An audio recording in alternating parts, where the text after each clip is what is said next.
This channel does not promote any violent, harmful, or illegal activities. All content provided by this channel is meant for an educational purpose only. MDH chana masala এখন ছোলা হোক বা বরবটি দানা, সাদা চানা হোক বা কালো, সব রান্নাই হবে অসাধারণ। দীঘায় মধ্যরাতে পর্যটকদের বের করে হোটেলে তালা দেওয়ার ঘটনায় ক্ষুব্ধ জেলা প্রশাসন। এভাবে পর্যটকদের হেনস্থার নিন্দা করেন জেলা শাসক। দীঘা শঙ্করপুর উন্নয়ন পর্ষদের তরফে হোটেলে মধ্যরাতে তালা ঝোলানোর ঘটনা টিভি9 বাংলায় সম্প্রচারের পরেই তৈরি হয় বিতর্ক। জরুরি বৈঠকে বসেন জেলা শাসক পূর্ণেন্দু মাঝি। হোটেল সংগঠন ও ব্যবসায়ী সংগঠনের সঙ্গে বৈঠক হয় জেলা প্রশাসনের। যাবতীয় সমস্যা মেটানোর আশ্বাস দিয়েছেন জেলা শাসক। পর্যটকরা 10 টাকা করে বহুদিন আজ থেকে 30-40 বছর আগে 10 টাকা করে আছে, কোনো টাকা বাড়ানো হয়নি। সেই 10 টাকা কিন্তু হোটেল কালেক্ট করছে, তারা নিচ্ছে, কিন্তু সেই টাকাটা দেওয়ার কথা সেটা দিচ্ছে না। সেই অ্যামাউন্টটা হিউজ অ্যামাউন্ট, বারবার সেটা দিতে বলা হয়, তারা এগ্রি করেন কিন্তু দেয় না। এটা প্রায় 1 থেকে 2 বছর বাকি পড়ে আছে। একটা হিউজ অ্যামাউন্ট নোটিশ করা হয়েছিল, তার সাথে তারা আসেনি। কিন্তু যেভাবে তালা লাগিয়ে দিচ্ছে আমি সেটা বলছি সেটা ঠিক হয়নি, আমার নলেজের বাইরে হয়েছে। আজকে যেটা মিটিং ছিল, আজকে সব হোটেলের association new Digha old Digha তাদের ডেকেছিলাম, বিভিন্ন যারা সব ওনার যাদেরকে আমরা রেন্টে নেয় তাদেরকে বসেছিলাম।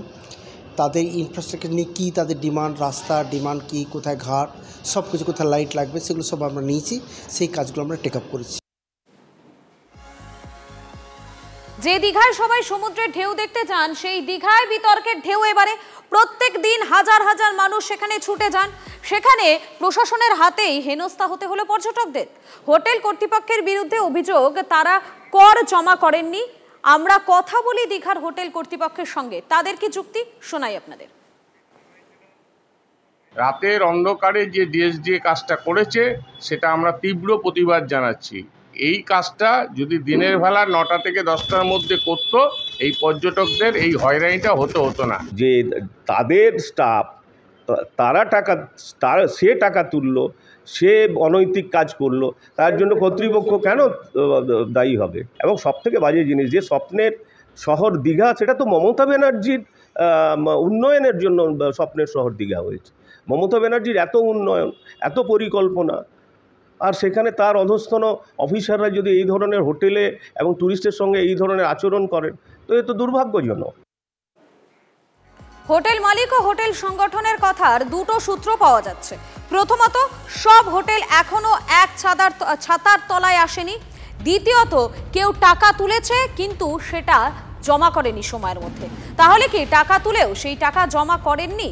রামনগরের বিধায়ক এবং রাজ্যের প্রাক্তন মন্ত্রী অখিল গিরির কথায় বিষয়টা আরও স্পষ্ট। বলতে পারেন রাজ্যের বিধায়ক রাজ্যেরই এক সংস্থার বিরুদ্ধে অভিযোগ করছেন। শুনুন। ওই হোটেলের লোকেরা দিয়েছে, মালিক দিয়েছে, কিন্তু যে কালেকশন করেছিল সে ঠিক সময় মতো জমা দেয়নি। এটা ভুল হয়েছে ডিএসডিএর, এটা দেখে নেওয়া উচিত ছিল। তা সত্ত্বেও পর্যটকদের বার করে হোটেল বন্ধ করে দেওয়া, তালা দেওয়াটা এটা গুরুতর অন্যায়। তারপরেই যখন বুঝতে পেরেছে যে এটা প্রতিবাদ করেছে কয়েকজন স্থানীয় যুবক, তারপরেই যখন বুঝতে পেরেছে, তারপরে এসে ওই ডিএসডিএর পদস্থ কর্মচারী এসে তালা খুলে দিয়েছে। অখিলগিরির কথা যদি ঠিক হয় তাহলে তো সরষের মধ্যে ভূত। জনতার কর তাহলে যাচ্ছে কার পকেটে? দীঘার এই করকাণ্ড বিরোধীদের হাতে নয়া অস্ত্র তুলে দিচ্ছে। শুনুন।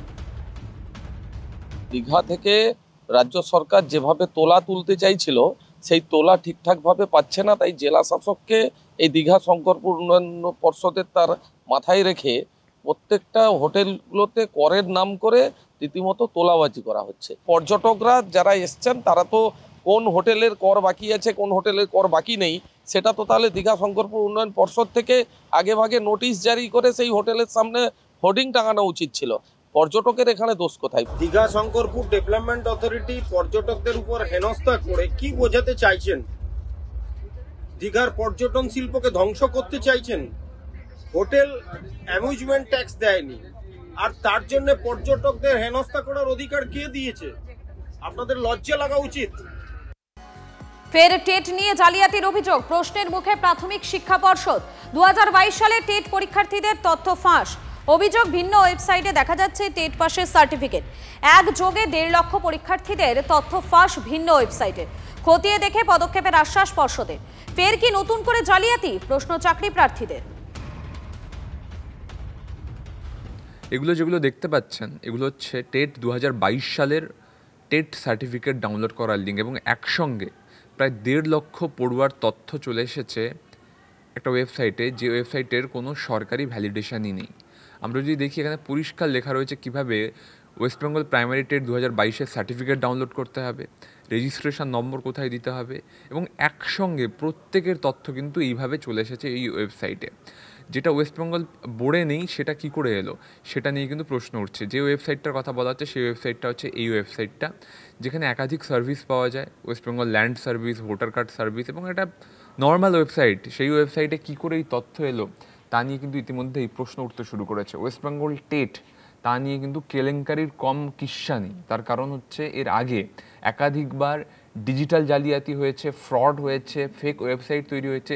সেই জায়গায় এই যে ওয়েবসাইট, সেই ওয়েবসাইটে কি করে এই তথ্যগুলো চলে এলো, এত সেন্সিটিভ তথ্য, যে সেন্সিটিভ তথ্যগুলো দিয়ে পড়ুয়াদের এত তথ্য পাওয়া যেতে পারে, এবং তারা যে পাশ করেছেন সেই সার্টিফিকেট পর্যন্ত, আমি আরও একবার দেখাবো, সেই সার্টিফিকেট পর্যন্ত একসঙ্গে সবার যা পর্ষদের ওয়েবসাইটে পর্যন্ত নেই, তা কি করে এই ওয়েবসাইটে এলো। এবং এইভাবে পর পর কিন্তু নাম ধরে তাদের ডেট অফ বার্থ এবং তাদের এই টেট পাসের সার্টিফিকেট এখানে রয়েছে, যেটা কিন্তু পর্ষদের ওয়েবসাইটে নেই। পর্ষদ বলছে তারা বিষয়টিকে খতিয়ে দেখে পদক্ষেপ করবে। আবারও কি কোনো জালিয়াতি নাকি নিছক এই তথ্যগুলো কোনোভাবে চলে এলো এই থার্ড পার্টি ওয়েবসাইটের হাতে, এটা নিয়ে কিন্তু প্রশ্ন তুলছেন অনেকে। ক্যামেরা গৌরবের সঙ্গে সুমন, TV9 বাংলা, কলকাতা। আমাদের প্রশ্ন থাকছে এটা কিভাবে সম্ভব হচ্ছে। সেখানে আমরা যতটা পেরেছি কিছু সময়ের মধ্যে আমরা প্রায় 1,50,406 জনের তথ্য সেখান থেকে আমরা কপি করতে পেরেছি, এবং আমরা দেখছি এই তথ্যগুলো সঠিক তথ্য। এবং এটা বাইরে কিভাবে এলো এটা আমাদের প্রশ্ন থাকছে। আমরা যে 22 স্টেট প্রার্থীরা পরীক্ষা দিয়েছিলাম, সেখানে আমাদের পরীক্ষায় রেজিস্ট্রেশন করেছিল 6,90,932 জন, এবং পরীক্ষায় বসেছিল 6,19,102 জন, এবং সেখানে উত্তীর্ণ হয়েছিল পর্ষদ জানিয়েছিল 1,50,491 জন। তার মধ্যে আমরা 1,50,406 জনের তথ্য তার ওয়েবসাইট থেকে পেয়ে গেলাম। এটা কিভাবে সম্ভব হলো? এবং আমিও চেক করলাম, দেখে বেশ কিছু সন্দেহ জাগছে। কারণ এই পিডিএফটা কিছু অ্যাপ্লিকেশন ফাইল করে তারা পিডিএফটা চেয়েছিল, তাদেরকে দেওয়া হয়নি। হঠাৎ করে দেখা যাচ্ছে অন্য এক জায়গায় পাবলিশ হয়ে গেছে। আপনাদের হয়তো মনে নেই, কিন্তু আমাদের মনে আছে 2014 রেজাল্টের ক্ষেত্রে ওরকম একটা কিছু হয়েছিল, তারপর সেটা চেপে যাওয়া যায়। একটা নাকি বিধাননগর সাইবার পিএসএ কমপ্লেন্টও হয়েছিল, সেই কমপ্লেন্টের ভবিষ্যৎ কি হলো আমরা জানি না। কিন্তু এই লিস্টটা বড় ডেঞ্জারাস। আপনারা যদি দেখে থাকেন, আমি প্রায় 700 জনের ওপর দেখলাম যারা কিন্তু টেটে বসার বয়স উত্তীর্ণ করে গেছে। তারা কি করে বসলো, তাদের নাম কিভাবে আসলো, এগুলো কোশ্চেন থাকবে। যে তথ্যগুলো আছে যারা পাস করেছেন তাদের কিছুজনের সাথে কথা হলো আমার, তারা বলছে হ্যাঁ ঠিকই আছে ওখানে। তাহলে অ্যাপারেন্টলি ঠিক তথ্য মনে হচ্ছে, সেটা অন্য কোথাও গেল কি করে? আরো কি কোনো দুর্নীতির গন্ধ আছে কিনা এর মধ্যে? আসল সত্য কিনা সেটা আমাকে দেখতে হবে। আমি দেখে নিচ্ছি, আগে সার্চ করে নিই, তারপরে তো আমি যদি এই ধরনের চক্র একটা যদি থাকে তার এগেনস্টে আমরা আইনত ব্যবস্থা নেব। আমি দেখে নিই ও কে কি, আপনি পাঠান। কিন্তু স্যার আপনাদের ওয়েবসাইট থেকে কোনোভাবে তথ্য বেরোনো সম্ভব নয়। আমাদের গভর্নমেন্ট ডোমেনে আছে আমাদের ওয়েবসাইট। বাহ, এবার রয়েছে স্বাদ। হ্যাঁ, অপূর্ব স্বাদ। MDH এর চাঙ্কি চাট মশলা, জীবনে আসল স্বাদ জাগলো। আসল মশলা, MDH।